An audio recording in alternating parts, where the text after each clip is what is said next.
This is something new to us. Susan Macbeth from Adventures by the Book contacted our central library and asked if we would be interested in having an author come to our libraries. Needless to say, we were delighted.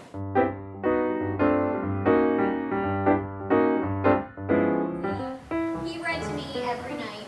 So there's scenes in the book where, for example, I'm getting ready for prom and my hair is up in an updo, and I'm like lounging in his bed while he's reading, a chapter from Shakespeare to me. We had a great group. It was geared towards preschoolers, so it was parents with their preschool children. And Alice came, talked to them and read with them a little bit and talked to them about what a reading streak is and why the importance of reading with parents and their children together. So she was trying to encourage them to not only read aloud together, but to go home and encourage their siblings or maybe some of their other relatives or neighbors to read as well with their children. The point of my book is to get people to read together with the people in their lives. So I would love it if each of you went home today and asked your parents or siblings or grandparents or aunts and uncles, hey, would you read to me?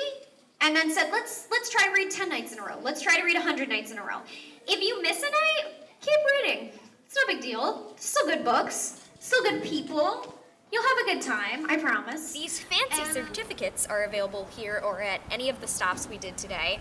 It's a certificate of achievement, and it asks you to make a reading promise to read for 100 nights consecutively without missing a night. And these, as I said, have been at all the events. It is signed by Deborah Barrow, the director of the San Diego Public Libraries, and they're really cool. I feel really good. Every time I meet somebody who's a former student of my dad's, they just can't stop talking about the impact that he had on their lives, and they'll remember the tiny little details. He was the kind of person who not only was a really good librarian, but looked out for you as a person.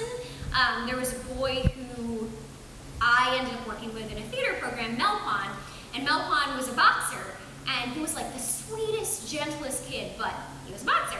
And one day, my dad said, come in, bring in your boxing. My dad loves boxing. He said, bring in your boxing gloves, and we'll spar. I don't know, whatever men do with boxing gloves. And Melpon comes in, and my dad said immediately he could tell that he was wearing 2 left-hand gloves. And so he spends the rest of the summer trying to find a right-hand glove in Melpon size. Melpon is like a second grader, and they don't make a lot of second grader boxing gloves. And he found it, and he just always did things like that. The book is fantastic, and I think it just really does a wonderful job of trying to encourage folks to keep reading out loud. And truly it was, I think, inspirational really for everyone here tonight. Is it really? Yeah, my daughter's middle name's Alice. Is she going to start you going by it? My daughter's nickname is her first name is Philippa, so she's after Pippa. Pippa. Oh, I like it. We just finished a whole day of events with Alice Ozma, and wow is the only way I can describe it.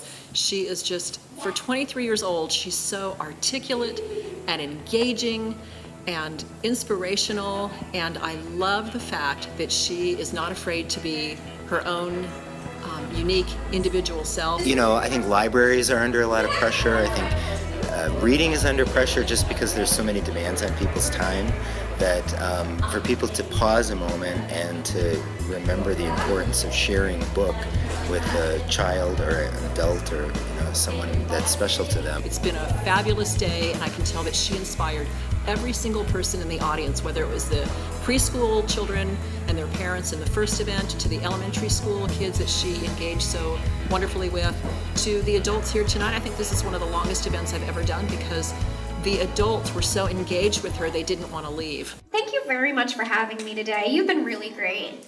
Can you give yourselves a hand? You guys are awesome. I love California. Maybe I should move here.